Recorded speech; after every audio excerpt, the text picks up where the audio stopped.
Anong pangarap niyong bakasyon, biyeheros? Yung present si Haring Araw, no? Tapos may malamig na inumin kaharap ang asul na dagat. Sabay maglalakad sa pinong-pinong puting buhangin. So let's take this time to just inhale.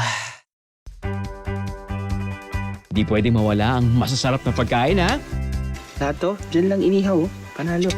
At pagkatapos ng nakakapagod na araw, may malambot na kamang sasalubong sa iyo. Ay! Oh, wala mo nang pipikit. Hindi ito panaginip, biyeheros.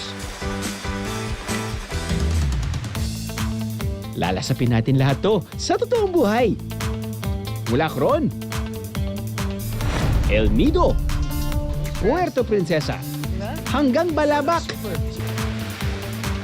Dahil dito sa Palawan, gagawin natin totoo ang bakasyong inaasam-asam.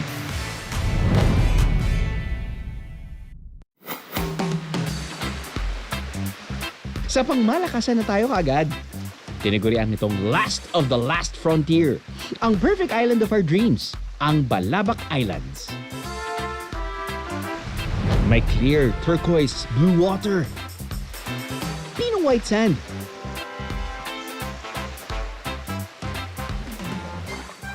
at dinig na dinig ang natural na tunog ng kalikasan. Konti pa lang ang nakakapunta rito. Dulong parte na kasi ito sa mapa ng Pilipinas, biyeheros. At mas malapit pa ito sa bansang Malaysia kaysa sa capital city ng Palawan na Puerto Princesa.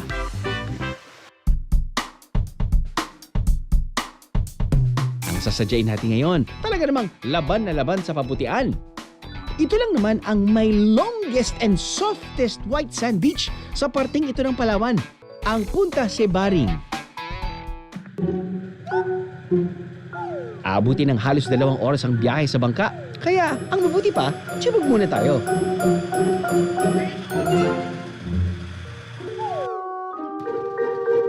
Biyahero tip, magpahid din muna ng insect repellent dahil maraming mga niknik sa isla. Ito yung mga malilit na kulisap na parang lamok na matindi kung kumagat. Kapag nakagat kayo, nako, angkatin yan, biyeheros. Ang the best repellent daw para sa mga lokal, abay, hindi chemical. Walang iba kundi virgin coconut oil.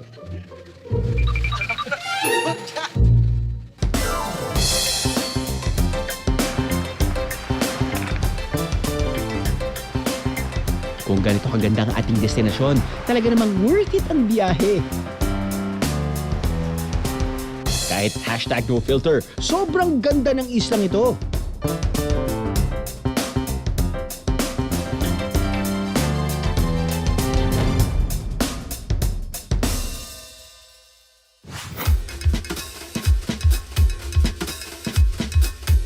Ang amin namang no-filter tip, magdala ng cash, biyeheros, dahil walang ATM dito sa isla. Good morning. Just want to let you guys know kung gusto yung experience ko dito. Sleeping. Walang electric fan, walang aircon. Very simple type of lodging. Kama, okay. Tapos nun meron lang mosquito net, no, dahil nga depende sa oras pero nagkakaroon ng mga lamok. But anyway, everything was okay. Slept like a baby. Alright, let's maximize this trip. Let's go. Para masulit ang biyahe natin dito, mag-island hopping tayo. Meron lang naman silang more than 30 islands to choose from. At depende sa alon, nasa 1 hanggang 2 oras ang boat ride para makarating sa mga isla.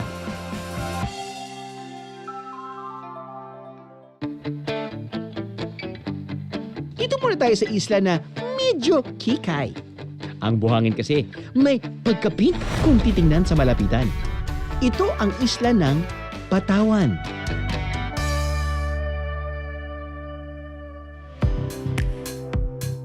Dito naman sa Patonggong Island, pwedeng mag-overnight. Privately owned ang isla kaya may entrance fee at rental na kailangan bayaran. Yung local name talaga nito is Patonggong.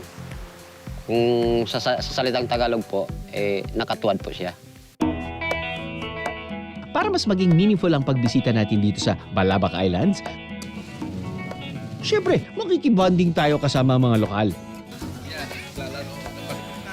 Hello po, kumusta po?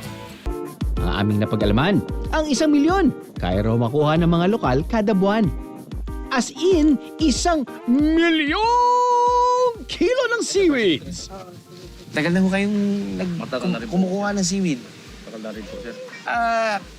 Ned, gano'ng kadami po yung kinukuha niyo? Di ba, Ned, Tinatarim po, sir. tinatanim niyan. Malapit po. Malapit lang po dito. Dito po sa likod po. Sa likod. Ito ang kabuhayan ng mga lokal sa isla. Ginagamit ang seaweed bilang raw materials ng iba't ibang produkto. Tulad ng mga shampoo, sabon, iba't ibang pagkain tulad ng gelatin, mga gamot at iba pa. Okay, tapos paano po yung proseso? Alam ko, pagkatanim nyo, antay lang kayo ng, ilang months lang po? 20 days. 20 days lang. Sibling na po, sir. Okay. Cutting. Tapos no, after i-dry nyo, kailangan. Opo. Yun. Ito lang kasi magandang anak buhay po, sir. Oo. Nakakailang kilo kayo kada araw po ba? Kada buwan? Ay, kada linggo? Kada harvest po yun, sir. O kada harvest? So, depende po kung ano yung magka 100. Sinit tayo yung harvest. Magbabaya sa mga 400, 300 kilos.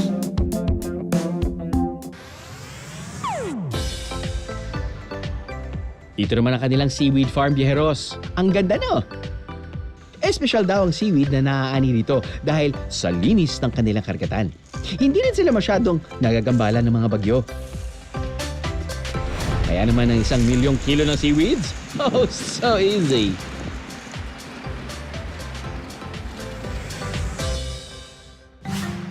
Sa sobrang espesyal ng isla ng Balabac, nabighanan nito ang mga sinaunang tao na mula pa sa isla ng Borneo.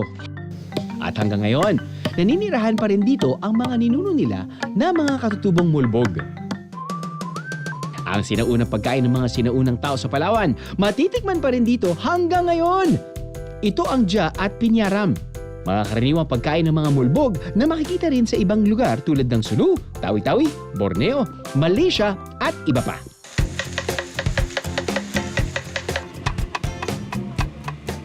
Kung hindi ko nakita yung finished product, hindi ko maintindihan yung ginagawa nyo, Nay. Pero nakita ko yung finished product at parang sinulid po yung mga nagiging itsura niya. So, kailangan nyo gawin yan. So, ano to? Parang nyog, tas binutasan nyo. Ang tagal nyo na pong ginagawa? Ang tagal. Wala kong natutuwa ko yung sa nanay. Ano po ingredients yan? Wala po, asipan lang po bago sa bigas po, galapungin. So, bigas, asukal, yun lang po. Po, sir. Tubig. Tubig po. Kailangan po, sir, bukukin mo. ganyan. Kailangan mo pukpukin. Kasi hindi rin po siya basta-basta maglabas, kailangan malablaw. Bago ilalagay po gano'n. Ayun.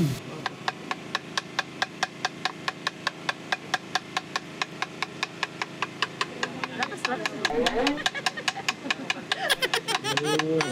Di ba pwedeng?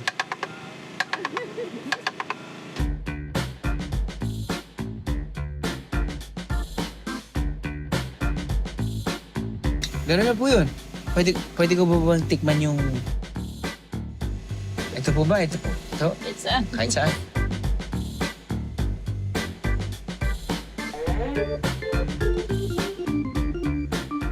Sobrang tamis. Kaya mo malutong. Pwede mo halo sa ice cream. Champurrado. Dito naman tayo sa pinyaram. Nyarap ba yan? Pinyaram. Opo. Ano po ang ingredients ng pinyaram? Rice flour po siya, Rice flour, asukal, sukal, tubig, or gata. madaming mantika, saka maglalagay kayo ng parang butter. Yun na yun. Tapos yun na yun. Naito na po ang tunis. Mabilis lang po siya manuto, no? Parang ito 100 or 200 years old na itong kawali nyo, no? Malamang ganun na po. Kasi kawali pa po yan ng mga ninuno namin. Yun. Mana. Pwede ko bang tikman yan? Oo.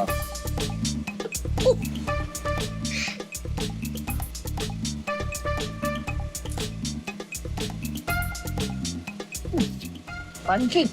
Pancake. No. Oh, basta Christian, pancake. Pancake na mas konti yung mga ingredients na simple, mas tipid. Pero kung minsan mas masarap yung simple. Lalo na kapag bagong luto. Opo.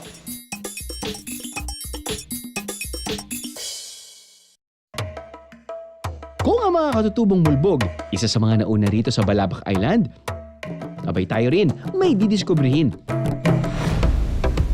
Pieros, exclusive ito para sa atin ha, dahil ipasisilip sa atin ang isang di umano'y sagradong lawa.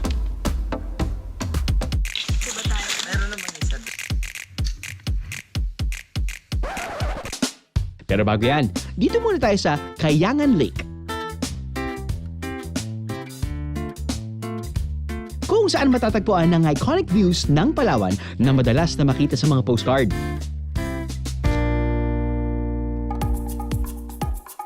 Marami pang lawa sa isla. Ang iba, mga katutubong tagbanwa pa lang ang nakapupunta at hindi pa bukas sa mga turista. Mayroon kami kasing mga sagradong lugar katulad ng Kayangan. Bali, inirerespeto namin noon yung Kayangan, pero nakita namin na isa sa makakatulong doon sa aming tribo, kaya ibinukas namin doon sa turismo para makapunta dyan yung mga turista, para makatulong doon sa aming membro na mayroon kaming populasyon na 600 families. Maswerte tayo, Bieros. Tayo kasi ang kauna-unahang tagalabas na makararating sa isa sa mga sagradong lawa ng mga tagbanwa. Kaya naging sagrado, nirespeto namin yung mga diwata na nakatira doon sa isang lake. Kaya ang tawag namin doon ay isang sagrado. Magbabalsa muna tayo papunta sa kabilang dulo ng Kayangan Lake. At pagdating sa Pampang, trekking naman. Literal na tayo ang gagawa ng lalakaran. Kapalaran natin. Dahil for the tabas tayo rito, Bieros. Matarik at mabato ang daan. But we conquered.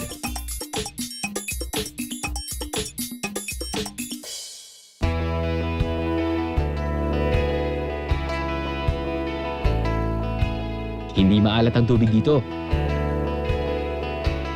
Malamig.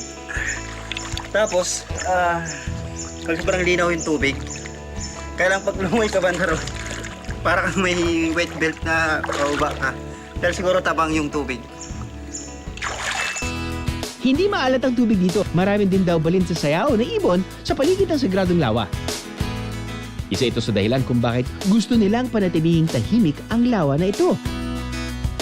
Pero kung gusto pa nilang isikreto ang sagradong lawa, itong susunod nating gagawin. Ipinagmamayabang na dito sa Coron.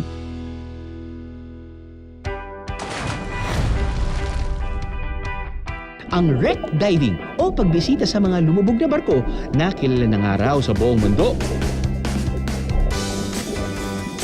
Ang Coron, kilala lang naman bilang one of the top diving destinations in the world. Alright, good morning mga bihara. Nandito tayo ngayon sa one of the 6 wreck dive sites dito sa area na to. It's called East Tangat. I'm just gonna do free diving because this is my second day and I'm gonna be flying out, so bawal ako mag-scuba dive, but syempre yung mga kasamahan ko mag-scuba dive.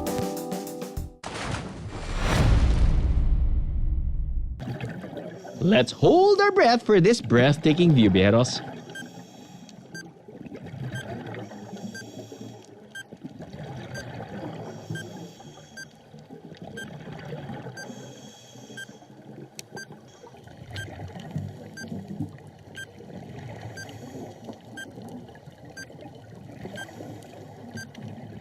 The water is clear with the sun, piercing through the water. It's very, very beautiful.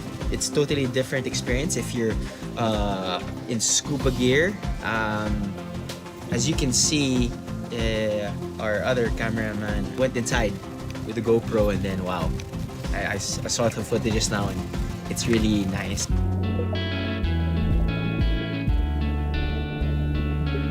Makikita rito ang ilang barko na lumubog noong World War II. Dito raw kasi sa Coron, dumao ang barko ng mga Hapon dahil tago ito at napalilibutan ng mga isla. Pero nakita pa rin ito ng mga Amerikano at binomba nila ang mga barko.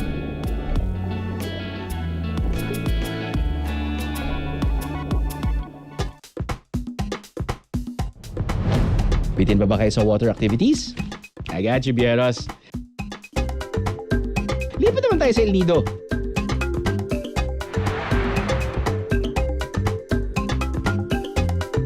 Ang una nating susubukan, stand-up paddleboarding. Dito kasi sa bahaging ito, ipinagbabawal ang mga motorized activities para maprotektahan ang rich biodiversity ng El Nido. Pwede ring mag-kayak sa mga lagoon dito, biyeros. At syempre, kapansin-pansin ang sandamakmak na mga bangka para sa oh-so classic na island hopping.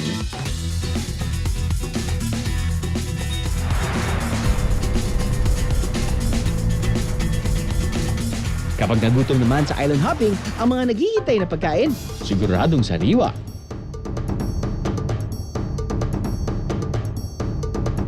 Pwede kayong pumili ng isang isla at pwede kang magpaluto. May isda, may manok, may freshly made salad, meron pang inihaw na baboy. Lahat to, dyan lang inihaw, panalo.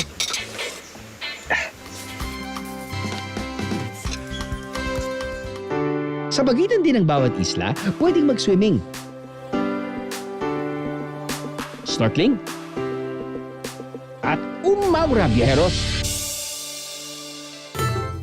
O teka, umahon muna tayo sa tubig. Lilipat muna tayo ng bayan para magamit ang ating mga paa sa lupa. Pero hindi lang mga sikat na artist ang maaring maglagay ng obra nila rito. Dito sa Calle Artesano, we want to bring in arts and culture to El Nido. Ngayon, sa Cogon, meron kami mga shops that are run by Palawan artists. Welcome rin ang mga local artists of all ages. Ako kaya, welcome rin dito? Oo nga, simple naman yan. Parang feeling ko kaya ko kayong sabayan. Asa na pa yung finished product niya? Wala pa? Wala. Kala ko pwede mandaya eh. Itong purse na to, magiging maleta. Okay. Sige, paano po ba? Out, in, out, in? Pabalik-balik lang naman po yan, sir. Okay. Ganyan po siya. Ayun. Okay. Okay. Oh, hindi ko pa gets. Ganyan. Ayun. Hindi talaga, wala talaga akong future sa pag-weave eh. Oh, okay. Aha. Ayun oh. Alright. Yes. Aha. Okay. Parang inaano mo naman yan, Oo sir. nga. Sorry. Matagal na ho ba kayo nag-hobby? Oo, sir. So, ano lang po ito sa inyo? Hobby lang?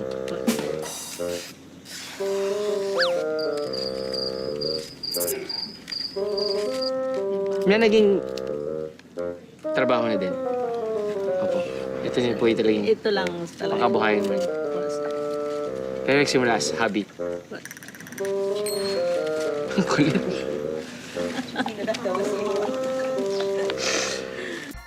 Kaya nga naman tayo bumibili ng mga ganito dahil ito ay handmade. So, di basta-basta natin magagawa to sa bahay natin. Kaya nga, may value talaga ang pagbenta nila ng mga ganito. Bukas ang kali na ito mula 9 a.m. hanggang 7 p.m. kada araw. Kung gustong gumala, may pwedeng arkilahin na bamboo bike. Dito tayo sa Tulay Suhay, Viajeros, nang ibig sabihin sa Tagalog, samot-saring buhay. Puro kurbada ang tulay na ito dahil itinayo ito sa gitna ng gubat kung saan talagang iniwasan na makatama ng kahit anong pulok o halaman. Mula sa Tulay Suhay, parang masarap kumain ng inihaw.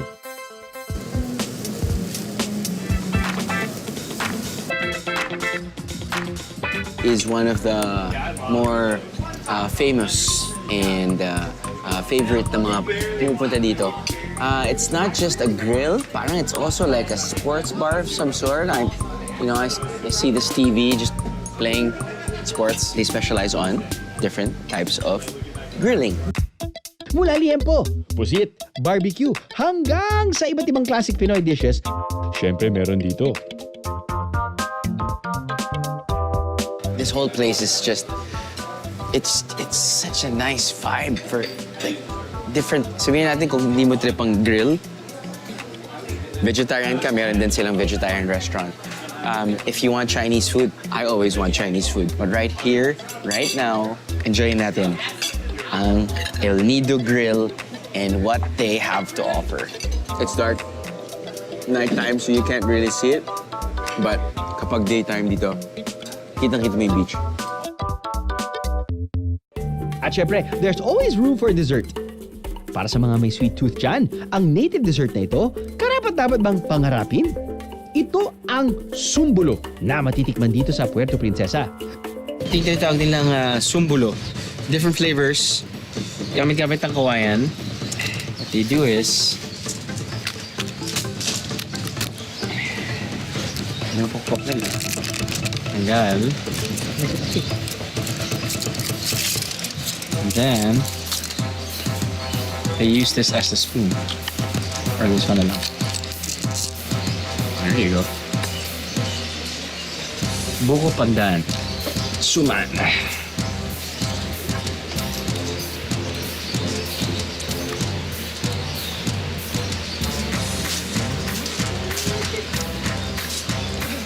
Ito yung sumusumbulo ng katamisan. Gets? Sumbulo. Sumbulo. Simbolo.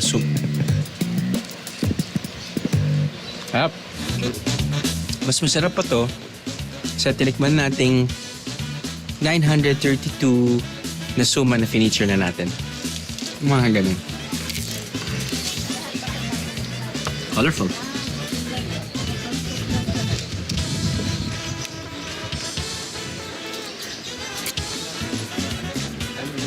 Really good texture. Yes. May mga kakain mo din. Sumbulo ng sustenance. Tama ng mga pangarap ng mga lokal ng Palawan. Ang irespeto ang kanilang mga likas na yaman. Kaya ang mga lokal, tulong-tulong sa pagprotekta at pagpreserba sa kanilang lugar. Dito po kasi ang Puerto Princesa po, mayroong mga ordinansa tungkol doon sa kalinisan, pagiging sustainable ng lugar. Garbage in, garbage out. Ang mga turista na sumusunod sa kanilang mga patakaran at ordinansa, talaga namang mga bayani sa kanilang paningin. Pero kung may mga bida, syempre, meron din mga kalaban. Ang mga illegal logger at illegal fisher sa lugar. Sa isang museo rito, nakadisplay ang kanilang mga sandata. May mga baril, lason, at iba pang kagamitang gamit bilang armas. Pero ang kapansin-pansin sa lahat, ang napakaraming chainsaw na nakadisplay sa buong museum. Museum daw ng mga illegal loggers. Tapos pagdating ko dito, I was expecting to go inside, you know, the usual museum. Yeah. Pagdating ko, bakit may malaking bangka doon? Bakit ang daming mga chainsaw?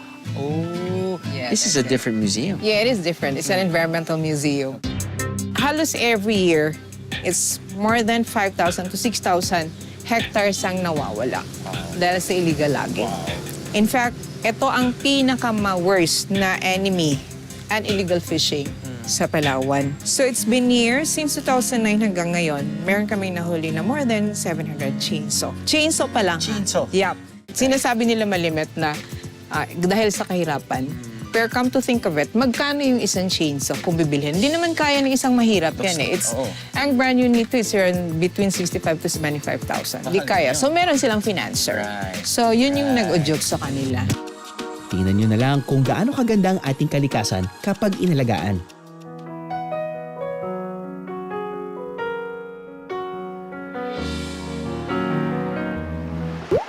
Baka nag-aantay kayo ng lyrics sa TV niyo. Hindi to video. Nandito tayo ngayon sa Calachuchi Beach. May estilo raw sila rito para matupad ang pangarap nila na mapanatili ang kagandahan ng lugar. They limit the number of tourists here para at least na ma-maximize pa rin nila yung kagandahan ng beach. It's just the maximum of around 30 to 40 tourists. Kaya kung dream vacation natin ng Palawan, marapat lang na tumulong din tayo sa mga lokal na ma-achieve ang kanilang pangarap.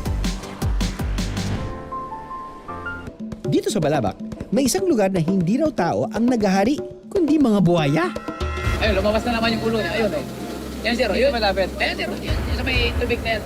May tulos na yan, ito lang pala. Ayun, sir. Yun, ayun, malabas naman. Ito na yun sa tabi ng mangrove. Yun, yung truck yun. Ang totoo niyan, natuto na raw manirahan ng mga lokal na kasama ang mga buhaya. Pagka lang papasok doon sa teritorial niya. Oo. Pag pumasok ka sa teritorial niya, may kalalagay ka. Kung hindi naman daw gagambalain ang teritoryo ng mga buhaya, safe tayo biheros.